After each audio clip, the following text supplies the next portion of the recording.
এই চাবিগুলো ব্যাগে রাখলেই তো হারিয়ে যায়। এই সমস্যার কি কোনো সলিউশনই নেই?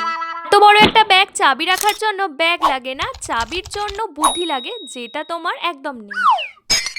আমার কাছে এইরকম একটা পুরনো ব্যাগ আছে, তো ব্যাগের ব্যাক সাইডের এই লেদারটা আমার লাগবে। তোমরা চাইলে মোটা কোনো কাপড়ও ইউজ করতে পারো। এবার লেদারটাকে ঠিক এই শেপ করে কেটে নেব, দুটো টুকরো কাটবো। দুটো টুকরোকে তোমরা চাইলে গ্লু দিয়েও অ্যাটাচ করতে পারো, আবার সেলাইও করে নিতে পারো, যেটা তোমাদের সুবিধা মনে হবে।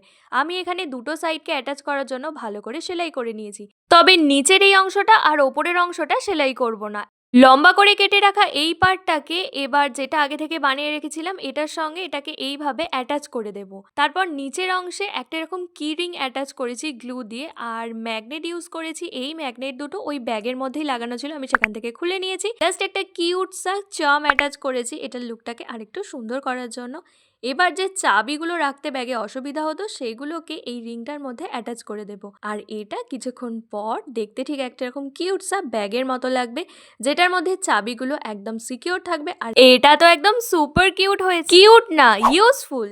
চাইলে এই কি ব্যাগটাকে ব্যাগের মধ্যেও রাখতে পারো, আবার ব্যাগের সঙ্গে ঠিক এইভাবে অ্যাটাচ করেও রাখতে পারো। চলো আজকের মতো তাহলে টাটা।